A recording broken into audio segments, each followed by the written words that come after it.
हाँ जी, हुण आपां करांगे स्वर। तो स्वर की हुंदे? स्वर वो धुनियां जिन्हां दा उचारण बिना किसी उचारण अंग की सहायता ते जिहड़ा आपां सिद्धा ही गले चों आवाज़ निकालते हैं, है ना, वो अखर जिन्हां नूं किसी होर दी सहायता नहीं हुंदी, वो स्वर हुंदे हैं। पंजाबी विच स्वर 10 मन्ने जांदे हन, स्वर धुनियां भी 10 मन्नियां जांदियां हन। जिहड़े स्वर अखर हन लेकिन वो 3 मन्ने जांदे हन। केंद्री स्वर भी किन्ने मन्ने जांदे हन? 3। ते स्वर वाहक भी किन्ने? 3।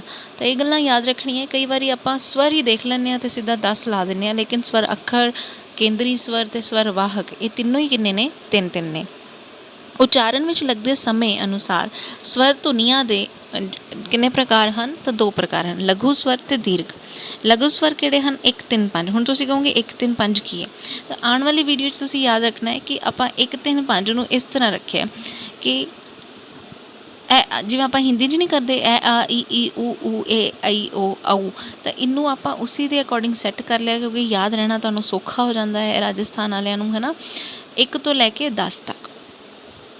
तो पहला तीजा ते पंजवां है ये किस च रखे जाते हैं? लघु। तो बाकी जिन्ने भी बच गए 2 4 6 7 8 9 10 वो दीर्घ हैं, यानी कि बारले स्वर मन्ने जाते हैं। टोटल किन्ने हैं? तो 10 स्वर हैं। ऊड़े नाल हुण किहड़ियां लगा मात्रा लगदियां, हुण आपां ये देखदे हां।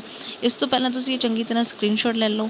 ऊड़े नाल लगा किहड़ियां लगदियां हन? तां 569 ये तुसीं याद रखना है। 569 569 का मतलब की है? औंकड़, दुलैंकड़ ते होड़ा। इस तो पहलां आपां 5 6 ते 9 वाली जिहड़ी धुनी है उपर देख के आए हैं।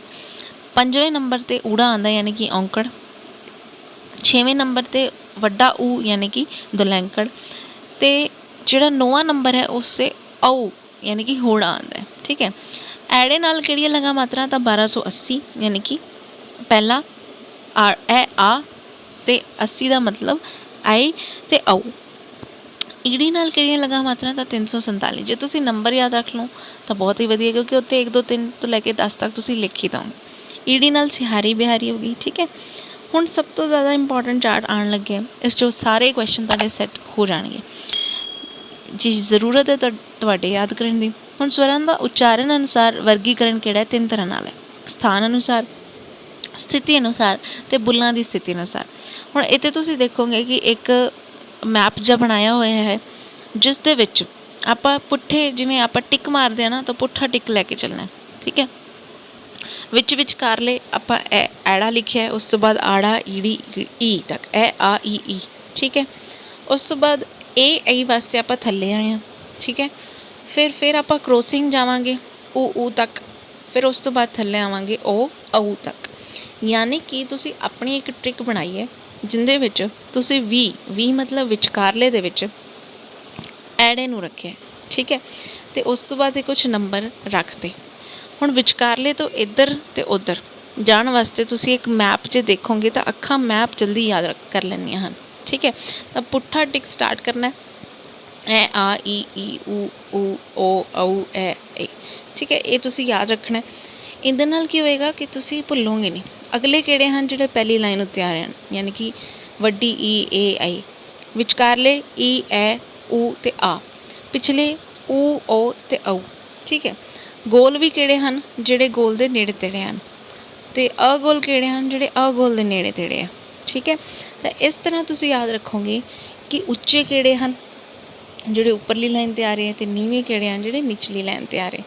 विचकारले या मध्यम वर्ग, अध नीवें अध उच्चे किहड़े हैं?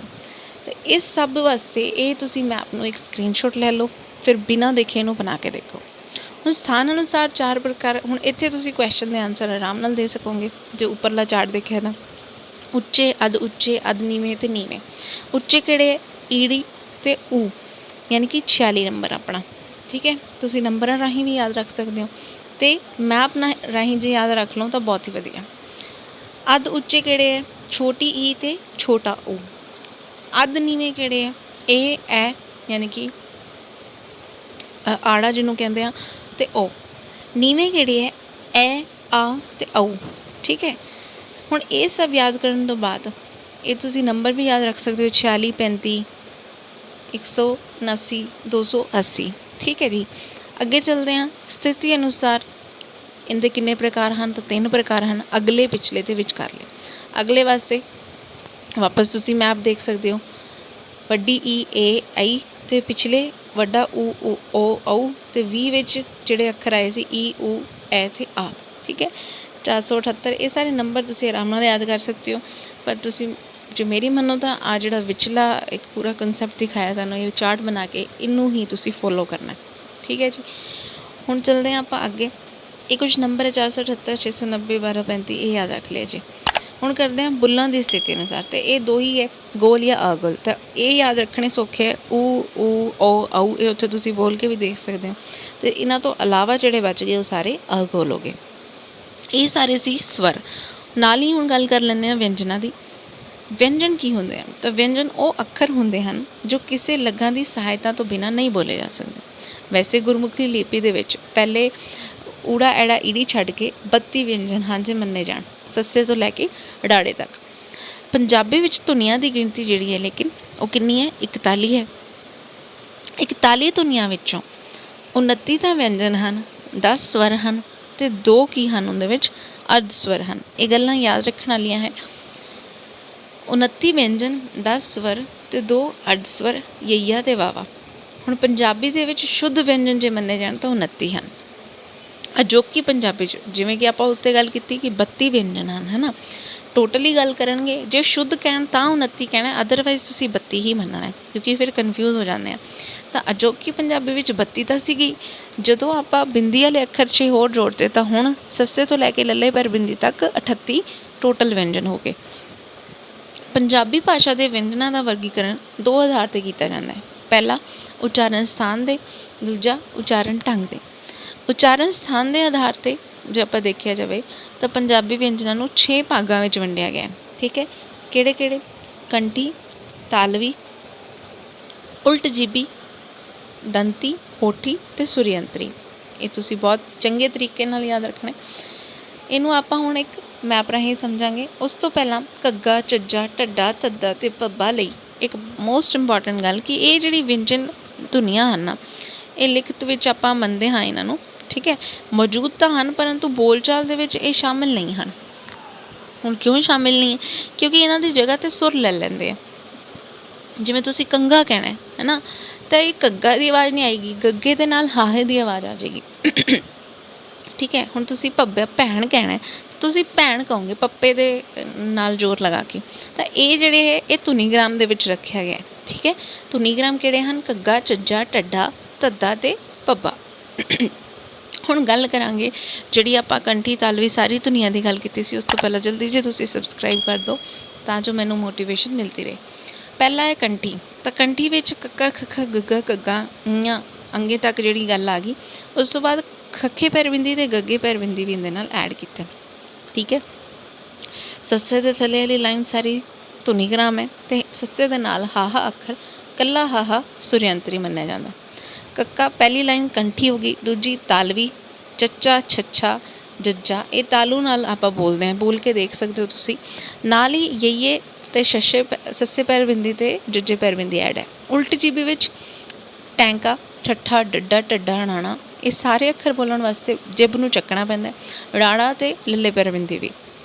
ਦੰਤੀ ਕਿਹੜੇ ਹਨ? ਜਿਨ੍ਹਾਂ ਦੰਦਾਂ ਦੇ ਸਹਾਰੇ ਬੋਲਦੇ ਹਾਂ, ਤੱਤਾ, ਤੱਤਾ, ਦੱਦਾ, ਤੱਦਾ, ਨੰਨਾ, ਸੱਸਾ, ਰੱਰਾ, ਲੱਲਾ। ਠੀਕ ਹੈ, ਹੋਠੀ ਕਿਹੜੇ ਆ? ਜਿਨ੍ਹਾਂ ਕਰਕੇ ਹੋਠ ਬੰਦ ਕਰਨੇ ਪੈਂਦੇ ਆ। ਪੱਪਾ, ਫੱਫਾ, ਬੱਬਾ, ਪੱਬਾ, ਮੰਮਾ, ਬੱਬਾ, ਫੱਫਾ। ਹੁਣ ਲਾਸਟ ਯਈਏ ਵਾਲੀ ਲਾਈਨ ਰਹਿ ਗਈ, ਨਵੀਨ ਵਰਗ ਰਹਿ ਗਿਆ ਅਤੇ ਅੰਤਮ ਵਰਗ। ਇਹ ਜਿਹੜਾ ਵਰਗ ਹੈ ਨਾ, ਇਹ ਤੁਸੀਂ ਡੱਬੇ ਦੇਖ ਰਹੇ ਹੋ, ਇਹ ਇਸੇ ਹਿਸਾਬ ਨਾਲ ਇਕੱਠੇ ਹੈ। ਜਿਵੇਂ ਰੱਰਾ ਲੱਲਾ ਇਕੱਠਾ ਹੈ, ਯਈਆ ਛੱਛਾ ਇਕੱਠਾ ਹੈ, ਖੱਖੇ ਪੈਰ ਬਿੰਦੀ, ਗੱਗੇ ਪੈਰ ਬਿੰਦੀ ਇਕੱਠਾ ਹੈ, ਵਾਵਾ ਅੱਡ ਹੈ, ਜੱਜਾ ਅੱਡ ਹੈ, ਫੱਫਾ ਅੱਡ ਹੈ, ੜਾੜਾ ਅਤੇ ਲੱਲਾ ਜਿਵੇਂ ਤੀਜੀ ਲਾਈਨ 'ਚ ਤੁਸੀਂ ਦੇਖ ਰਹੇ ਹੋ ਸੇਮ ਹੈ ਨਾ। ਤਾਂ ਇਹ ਸਾਰਾ ਤੁਸੀਂ ਯਾਦ ਰੱਖਣਾ ਤਾਂ ਕਿ ਤੁਹਾਨੂੰ ਉੱਥੇ ਜੇ ਪੁੱਛੇ ਕਿ ਇਹ ਦੱਸੋ ਕਿ ਜੱਜੇ ਪੈਰ ਬਿੰਦੀ ਤਾਲਵੀ ਹੈ, ਉਲਟ ਜੀਬੀ ਹੈ, ਦੰਤੀ ਹੈ, ਕੀ ਹੈ, ਤਾਂ ਤੁਹਾਨੂੰ ਪਤਾ ਹੋਵੇ। ਇਸ ਤੋਂ ਬਾਅਦ ਹੈ ਸੁਰੀਅੰਤਰੀ। ਤਾਂ ਸੁਰੀਅੰਤਰੀ ਜਿਹੜਾ ਹੈ ਉਹ ਹੈ ਹਾਹਾ ਅੱਖਰ। ਉਚਾਰਨ ਢੰਗ ਦੇ ਆਧਾਰ 'ਤੇ ਪੰਜਾਬੀ ਵਿਅੰਜਨਾਂ ਦਾ ਵਰਗੀਕਰਨ ਦੇਖਦੇ ਹਾਂ। ਇਹ 8 ਹੈ। ਕਿਹੜੇ ਕਿਹੜੇ? ਢੱਕਵੇਂ ਵਿਅੰਜਨ, ਕੰਬਣੇ ਵਿਅੰਜਨ, ਸਰਕਵੇਂ ਵਿਅੰਜਨ, ਪਾਸੇਦਾਰ ਵਿਅੰਜਨ, ਅਨੁਨਾਸਕ ਵਿਅੰਜਨ, ਸੰਘਰਸ਼ੀ ਵਿਅੰਜਨ ਅਤੇ ਫਟਕਵੇਂ ਵਿਅੰਜਨ, ਜਾਂ ਆਪਾਂ ਇਹਨਾਂ ਨੂੰ ਘੋਸ਼ ਵਿਅੰਜਨ ਨੈਕਸਟ ਆਪਾਂ ਮੰਨ ਲੈਂਦੇ ਹਾਂ।